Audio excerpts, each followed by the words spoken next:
Tonight, you will do something so small you won't even notice it. You'll check your phone one more time. You'll take the stairs instead of the elevator, or maybe you won't. You'll say one kind word or hold one grudge a little longer. It feels like nothing. It changes nothing. But the real answer is far stranger. That tiny action is not nothing. It is the same force that built spears, cities, language, and civilization itself. Scientists call it the ratchet effect. And it explains why humans, a slow, weak, hairless animal, ended up running the planet. Here is the moment it started. Somewhere in Africa, more than 2 million years ago, a hominin picked up a rock. Not to throw it, to shape it. A few strikes, a few flakes removed, and a crude cutting edge appeared. That tool was clumsy. It barely worked, but it worked 1% better than a bare rock. And that 1% was enough. Because here is what almost no other animal does. That toolmaker showed someone else, a child, a sibling, a friend. And that person didn't just copy the tool, they improved it. A sharper edge, a better grip, a slightly different angle. Another 1%. Chimpanzees use tools too. They crack nuts with stones, they fish for termites with sticks. But chimpanzee tool use barely changes across generations. A chimp born today uses roughly the same technique as a chimp born 1,000 years ago. Why? Because chimps are excellent imitators, but poor teachers. They rarely improve on what they copy. Humans do something chimpanzees don't.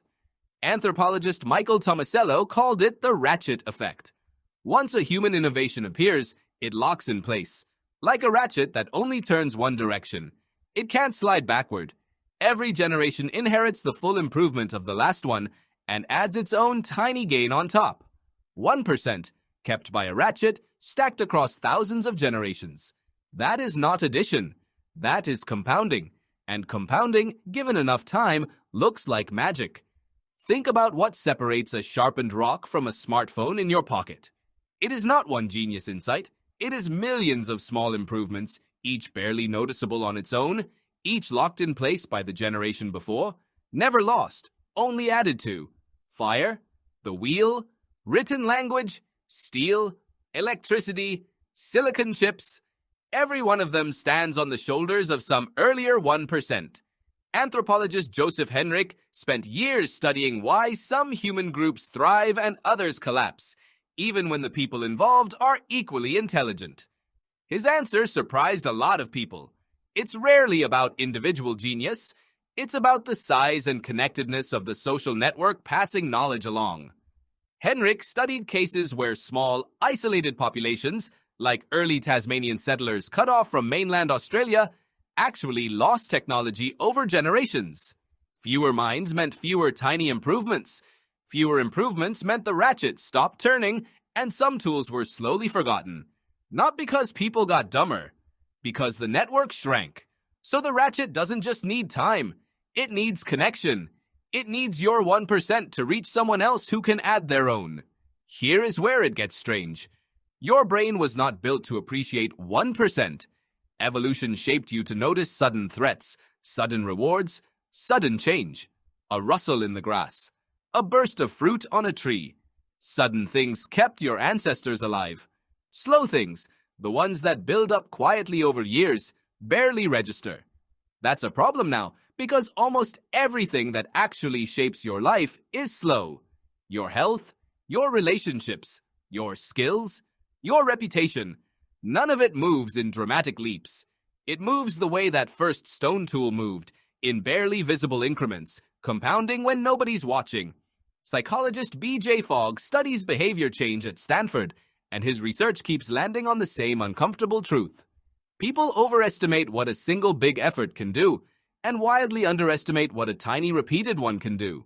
A habit so small it feels pointless, done consistently, restructures behavior more reliably than a dramatic overhaul that burns out in 2 weeks. Your ancient brain wants the dramatic overhaul. It craves the story of transformation. But the ratchet was never built for drama. It was built for repetition. Think about what this means for something as basic as trust between two people. No relationship collapses because of one bad moment, usually. It erodes through 1,000 tiny withdrawals, or it strengthens through 1,000 tiny deposits. Same mechanism, same 1%. Compounding in a direction you barely notice until one day the total is undeniable. Here's the twist. The ratchet effect doesn't care whether the 1% is good or bad. It only cares that it's consistent and that it's inherited. That means the same force that built the pyramid also built bad habits passed silently through families. The same mechanism that gave you language also lets a small resentment calcify into something you can't remember starting. That's the part evolution didn't warn you about. You are not just the product of a species that compounds. You are individually a compounding machine running constantly, whether you're paying attention or not. Every day, you either add a small improvement to the ratchet of your own life, or you let it slip backward, one small skipped repetition at a time. Here's the modern mirror. You look at someone successful, and your brain, still tuned for sudden events, searches for the one big moment, the lucky break, the overnight discovery. But if you actually trace it back, the way anthropologists trace tools back through layers of sediment, you find the same pattern every time. Small attempt, small refinement, small attempt, small refinement. Repeated past the point most people quit, until the total became large enough to look from a distance like magic. Your ancestors didn't outthink the mammoth. They outrepeated it. Generation after generation, one flaked edge at a time, until a sharpened rock became a spear, and a spear became a civilization capable of leaving the planet entirely. So tonight, when you do that one small thing, the one that feels like it changes nothing, remember what it actually is. It's not nothing. It's the oldest trick your species ever discovered. The real answer was never one giant leap. It was 1%, kept and passed on.